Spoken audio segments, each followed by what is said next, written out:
देश के पूर्व प्रधानमंत्री और कांग्रेस के वरिष्ठ नेता डॉक्टर मनमोहन सिंह का लंबी बीमारी के बाद गुरुवार रात को दिल्ली के एम्स हॉस्पिटल में निधन हो गया है। वे 92 साल के थे। उनको वीरवार शाम को अचानक तबीयत बिगड़ने के बाद एम्स में भर्ती कराया गया था, जहां इलाज के दौरान उनका निधन हो गया है।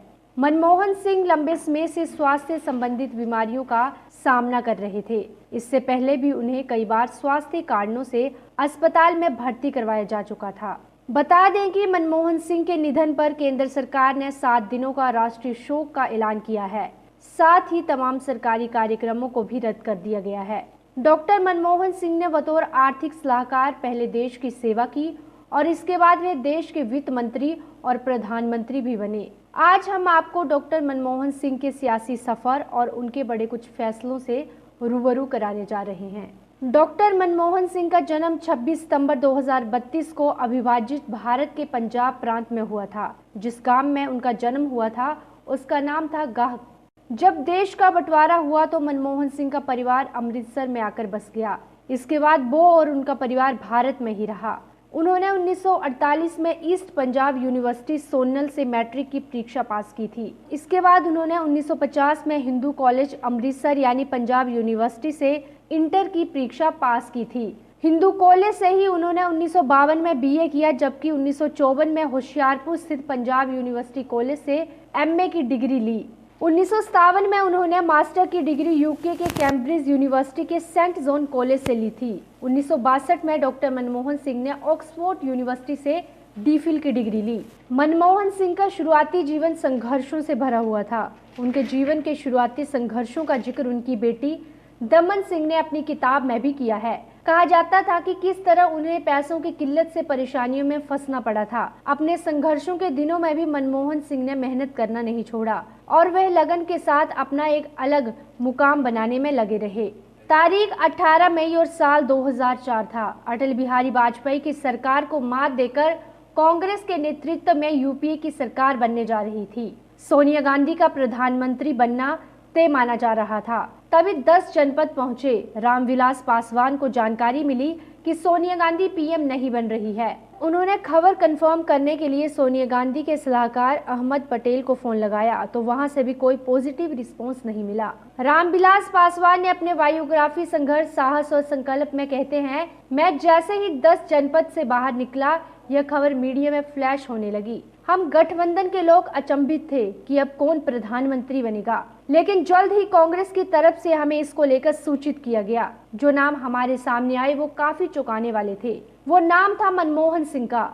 साल 2004 में सोनिया गांधी के पीएम बनने से इनकार करने के बाद मनमोहन सिंह को प्रधानमंत्री की कुर्सी सौंपी गई। मनमोहन सिंह उस वक्त राज्यसभा में कांग्रेस के नेता विरोधी थे। तत्कालीन राष्ट्रपति एपीजे अब्दुल कलाम ने यहां तक का दावा किया था कि मनमोहन सिंह ही प्रधानमंत्री बनेंगे। इसकी आधिकारिक सूचना राष्ट्रपति कार्यालय को आखिरी वक्त में दी गई थी। सोनिया गांधी ने पीएम की कुर्सी क्यों नहीं ली, इसको लेकर अलग अलग दावे हैं, लेकिन सोनिया के इनकार के बाद कांग्रेस के सियासी गलियारों में 5 नेताओं को पीएम इन वेटिंग में बताया गया। जिन नेताओं के प्रधानमंत्री बनने की चर्चा शुरू हुई उनमें प्रणब मुखर्जी, अर्जुन सिंह, एनडी तिवारी, शिवराज पाटिल और पी चिदम्बरम का नाम प्रमुख था। और पीएम बनने के लिए मनमोहन सिंह के पक्ष में 3 प्रमुख फैक्टर काम कर रहे थे। पहला फैक्टर मनमोहन सिंह का किसी गुट से ना होना था। कांग्रेस में उस वक्त दक्षिणी और उत्तर के साथ कई गुट सक्रिय था। नरसिम्हा राव की सरकार में इसी गुटबाजी की वजह से कांग्रेस पस्त हो गई थी। सोनिया गांधी फिर से रिस्क नहीं लेना चाहती थी। मनमोहन सिंह का राजनीतिक व्यक्ति ना होना भी उनके लिए फायदेमंद साबित हुआ। साल 2004 में राहुल गांधी की राजनीति में एंट्री हो गई थी। कांग्रेस के लोग उनके लिए सियासी पिच तैयार कर रहे थे। ऐसे में मनमोहन के अलावा किसी राजनीतिक व्यक्ति को पीएम की कुर्सी सौंपी जाती तो राहुल के लिए भविष्य की राह आसान नहीं रहती। तीसरा फैक्टर मनमोहन का कामकाज था। वित्त मंत्री रहते हुए मनमोहन ने भारत को आर्थिक तंगी से बाहर निकाला था। साल 2004 में भी कांग्रेस ने आर्थिक नीति और रोजगार से जुड़े कई वादे किए थे, जिसे पूरा करने के लिए विजनरी नेता की जरूरत थी और मनमोहन सिंह इसमें अव्वल साबित हुए। मनमोहन सिंह देश में आर्थिक सुधारों के जनक रहे हैं। देश के पहले सिख प्रधानमंत्री रहे डॉक्टर मनमोहन सिंह को भारत में बड़े आर्थिक सुधार का जनक माना जाता है। पूर्व प्रधानमंत्री पीवी नरसिम्हा राव के नेतृत्व में तत्कालीन वित्त मंत्री मनमोहन सिंह ने 1991 में आर्थिक उदारीकरण का दौर शुरू किया था। इस कदम ने प्रभावी रूप से लाइसेंस राज का युग खत्म कर दिया।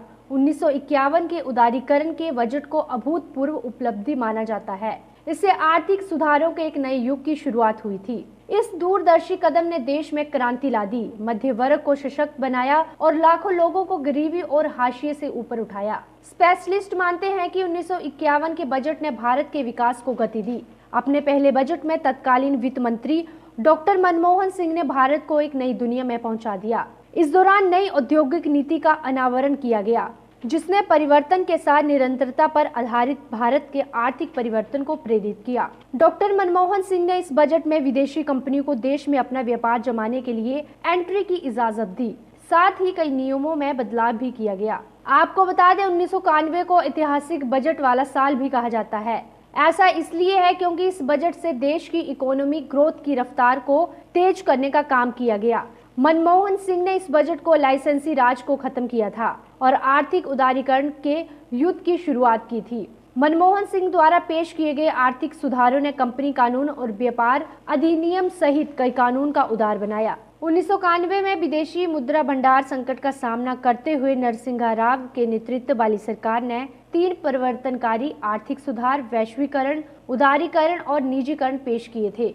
डॉक्टर मनमोहन सिंह द्वारा 5 बड़े फैसले भी लिए गए हैं। पहला फैसला, राष्ट्रीय ग्रामीण रोजगार गारंटी अधिनियम। भारत सरकार ने 2005 में राष्ट्रीय ग्रामीण रोजगार गारंटी अधिनियम लागू किया। बाद में इसका नाम बदलकर महात्मा गांधी राष्ट्रीय ग्रामीण रोजगार गारंटी अधिनियम किया गया था।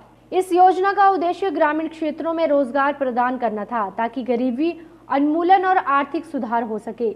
इसके तहत ग्रामीण लोगों को साल में 100 दिन का रोजगार मिलता है। साल 2005 में मनमोहन सरकार ने एक एक्ट पारित किया था, जिसके बाद नागरिकों को सार्वजनिक प्राधिकरणों से जानकारी मांगने का अधिकार मिल गया। इस एक्ट को सूचना का अधिकार अधिनियम नाम दिया गया। इस एक्ट से सरकार में बैठे लोगों के काम में पारदर्शिता आई और उनकी जवाबदेही भी तय हो सकी। बतौर पीएम रहते हुए डॉक्टर मनमोहन सिंह ने आधार की शुरुआत की थी। इसे बनाने के लिए 2009 में भारतीय विशिष्ट पहचान प्राधिकरण का गठन हुआ। इसका उद्देश्य भारत के नागरिकों को एक ऐसे पहचान पत्र की सुविधा देना था जिसे आसानी से हर जगह इस्तेमाल किया जा सके। भारत अमेरिका असैन्य परमाणु समझौता डॉक्टर मनमोहन सिंह की सबसे बड़ी उपलब्धियों में से एक है। इस समझौते के बाद भारत को परमाणु आपूर्तिकर्ता समूह से छूट मिली थी। इसके अलावा देश को अपने नागरिक और सैन्य परमाणु कार्यक्रमों को अलग करने की अनुमति मिली। इस समझौते के बाद ही भारत को उन देशों से यूरेनियम आयान करने की अनुमति मिली जिसके पास यह तकनीक है। डॉक्टर मनमोहन सिंह ने प्रत्यक्ष लाभ हस्ताक्षर सिस्टम को लागू किया था। इस योजना के कार्यक्रम का उद्देश्य लोगों को उनके लिंक किए गए बैंक खातों के माध्यम से सीधे सब्सिडी हस्तांतरित करने के लिए एक प्रणाली स्थापित करना था। देश में आज लाखों लोग इसका फायदा उठा रहे हैं। डॉक्टर मनमोहन सिंह का हिमाचल प्रदेश से गहरा नाता रहा है। 28 मई 2005 को उनके शिमला दौरे ने प्रदेश को कई ऐतिहासिक सौगातें दी। उन्होंने नाथपा झाकड़ी हाइडल प्रोजेक्ट का उद्घाटन किया और ऊर्जा क्षेत्र में बड़े सुधारों की नींव रखी। इसके अलावा उन्होंने भानुपल्ली से बिलासपुर तक 110 किलोमीटर लंबी रेल लाइन परियोजना, चंडीगढ़ बद्दी रेल लाइन का सर्वे और नंगल से तलवाड़ा रेल लाइन को 2008 तक का पूरा करने का भरोसा दिलाया। डॉक्टर मनमोहन सिंह ने हिमाचल की 3 विश्वविद्यालयों के उन्नयन के लिए 20 करोड़ रुपए की मदद दी। उन्होंने प्रधानमंत्री ग्रामीण सड़क योजना के तहत 410 पंचायतों को सड़क नेटवर्क से जोड़ने के लिए 200 करोड़ रुपए की विशेष मदद दी। कांगड़ा एयरपोर्ट के रनवे विस्तार और टूरिज्म को बढ़ावा देने के लिए उन्होंने हर संभव सहयोग का आश्वासन दिया। दूरदराज के क्षेत्रों में 20,000 मुफ्त TDH सेट टॉप बॉक्स देने का उनका कदम भी यादगार है और हिमाचल प्रदेश उनके योगदान को हमेशा याद रखेगा। पूर्व प्रधानमंत्री डॉक्टर मनमोहन सिंह के निधन पर राष्ट्रपति, उपराष्ट्रपति और प्रधानमंत्री से लेकर देश के कई बड़े नेताओं और हस्तियों ने दुख व्यक्त किया है।